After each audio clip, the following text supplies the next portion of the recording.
Hi there, welcome to the Amazon rainforest in Peru, where I'm doing a 1-month deep immersion ayahuasca and plant medicine retreat in the aid of kind of like deeper cleansing myself and for the benefit of all beings. And I'm sharing these videos just for inspiration if people feel called to this kind of journey in their lives. So I'm just going to talk a little bit about my first ayahuasca experience and then go on to just tell you what happened in my second. There's definitely something magical happening here as we use these plants as a medicine. It's like, I don't know the levels of what is going on, but to be sitting here witnessing it and having it happen on an experiential level is, I just feel very, very, very blessed. So it's like these plants have consciousness. Plants have consciousness. Like, we just don't really give it any credit or even see that they do. So these two big trees that I'm dieting, I've been watching them in my energy system. I've been energetically watching them because have worked with energy for quite a while, so I'm aware of how to listen. Everybody can listen. So I've been watching these two big trees, and I asked to tune into. Whoa! That is a giant bug. Can you see it? Okay, you're gonna have to go now.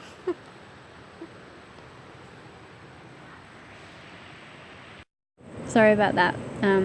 The bug is still around, so that might happen again. But it's their home too, so it's a big bug though. So yeah, I was just talking about the medicine that I'm taking, not the ayahuasca, the other plant medicine that I'm taking at the moment, the sangre de grado, which translates as dragon's blood, and the copaiba. And so I asked, can I please tune into the energy of the dragon's blood and what it's doing in my body right now? And I just felt this, it's like this stability, like holding space and strength, where the copaiba, when I tune into the copaiba, is like going in and like teasing it out and teasing out the negativity and the held energy there that's been stuck for a really long time. And last night, like I had it was like actually like I felt like it really shifted and moved the energy, some of the negative energy where it's locked out. And it was like, wow, it was absolutely amazing. It was like these plants are working on such high levels of consciousness. And then from that point, I watched it like scan my whole body of where to go next or what it needs to work to heal. So there's that one area of like consciousness magic that is blowing my mind. And then also it's the messages now that I'm getting through dreams. I mean, it's amazing. And the dream world is allowing me to piece together some of the confusion that I had on my first ayahuasca experience. So my dream showed me this. Eckhart Tolle's The Power of Now. And I've read his book a few times, and I was like, I've got this. What? So anyway, I went and I got the book because I took it as a message. And there it is, right there. The confusion is my monkey mind taking, which is still so active, but I was blinded by, even though I have a practice of meditation, and it's like when you come to new places and life gets really fast, and it's it can actually, like, you can just lock back into your old patterns without even realizing, your old fear patterns, your old reaction patterns. And even being in this like amazing retreat center, the Garden of Peace, I'm still kind of like reacting off of my old mind patterns and really missing a lot of life. So now I see that some of my first ayahuasca ceremonies was showing me not to be fooled by this. And it does beg the question I'm asking, like, why is my mind against me? And I'm asking questions like this, but so it's begging me to kind of look deeper and to actually, so the mind is the mind is one area of our body, but there's also, like these deeper workings going on and this deeper intelligence.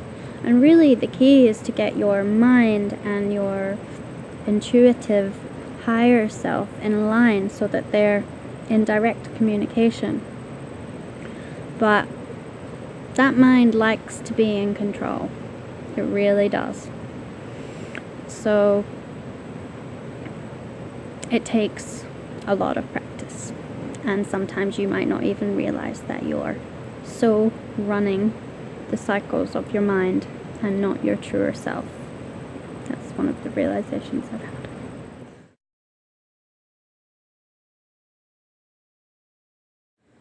Okay. So my second ayahuasca experience, I went into it, oh, the bug is still there. I went into it,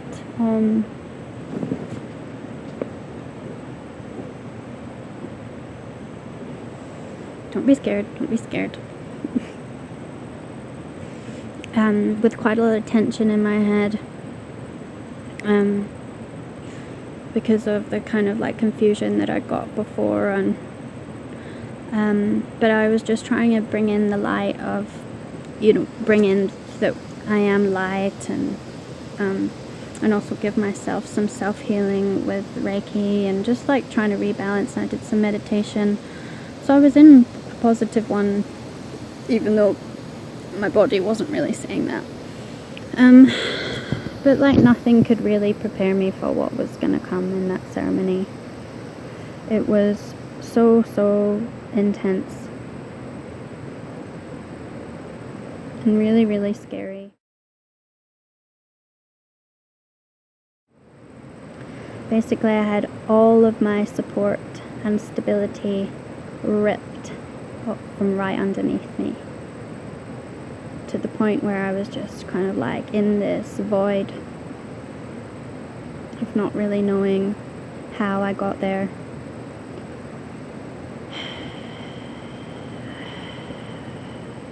And it was just very, very, very, very frightening place to be.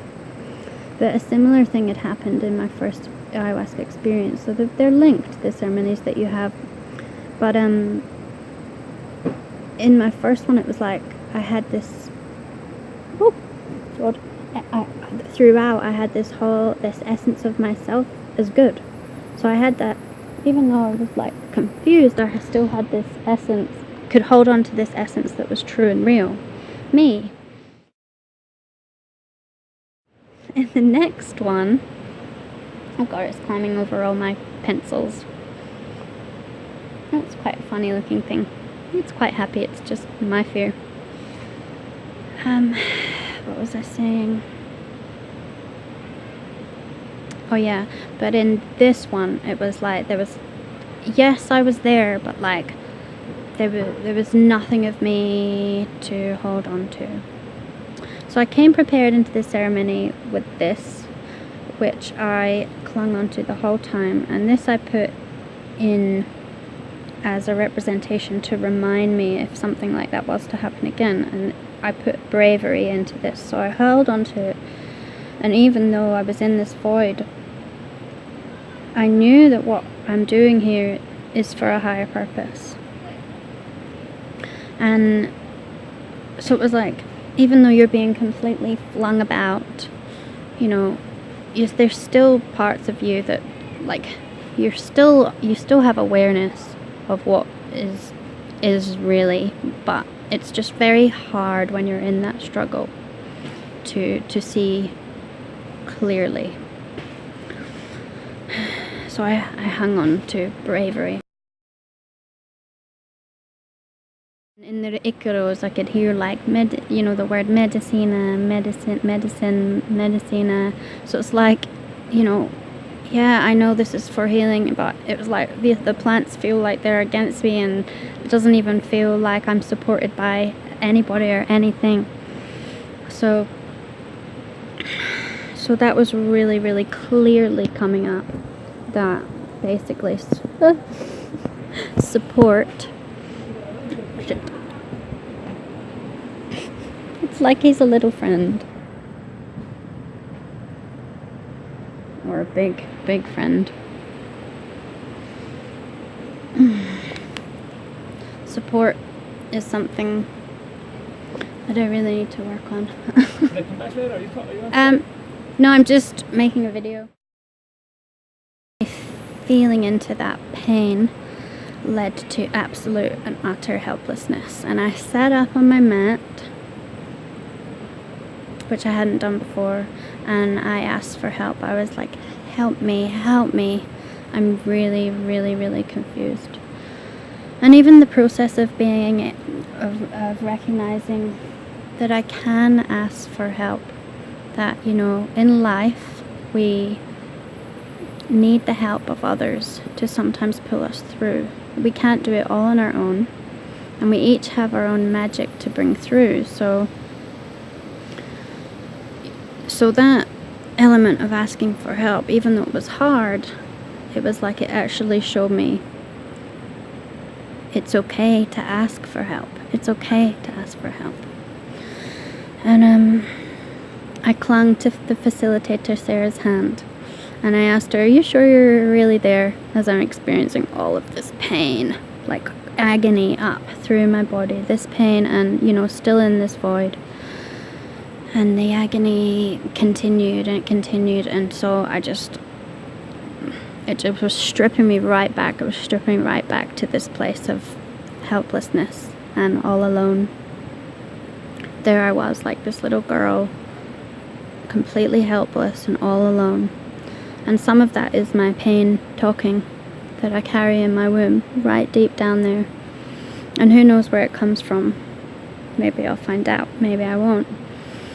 But yeah, like, so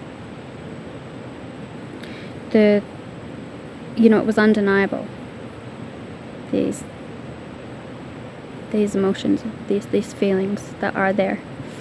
And when you can't escape from them because they're right there in front of you, it forces you to really feel. And so that's what was happening. And as a result, I just cried and cried and cried. And sorry, that was just the shaman giving me my plant medicine. Where was I? The emotion.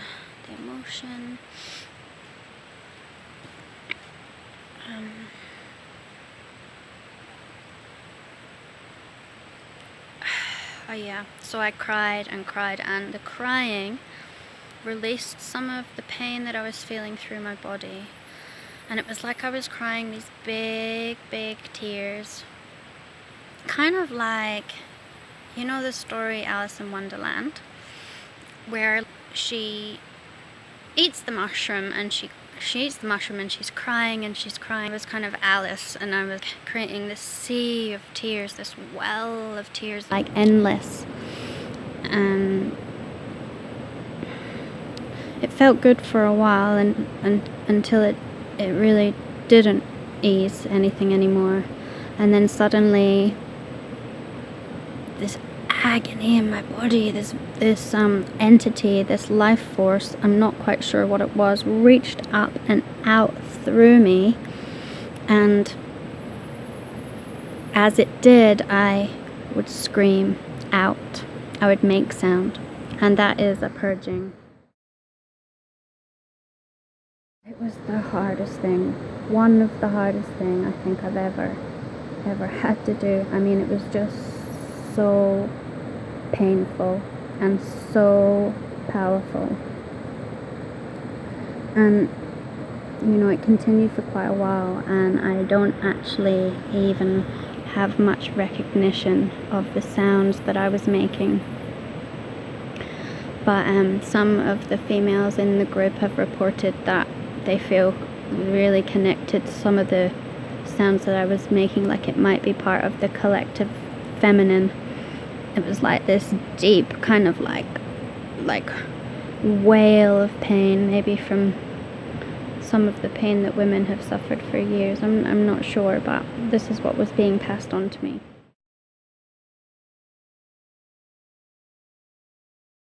It wasn't okay for days and days and days. I spent a lot of time crying and just wanting to be with my family and just wanting to have security, just hide in a house under a duvet cover with any man, just like save me. But I mean, these are my fears coming out, so now I can see with a little bit more clarity. It wasn't okay though for a while.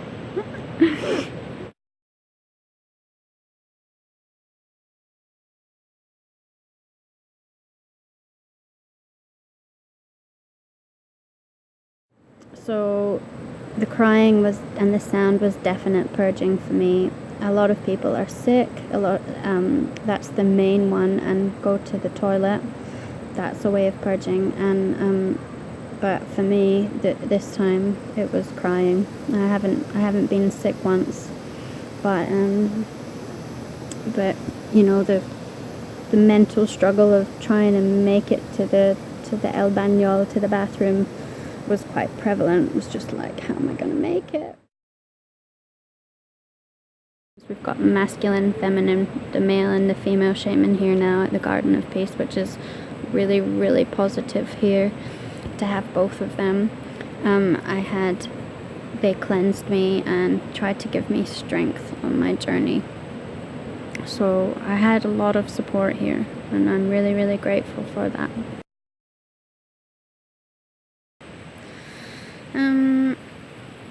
One very kind of like clear and positive thing that came up, or seemingly positive thing that came up, well, because even the bad stuff is positive, but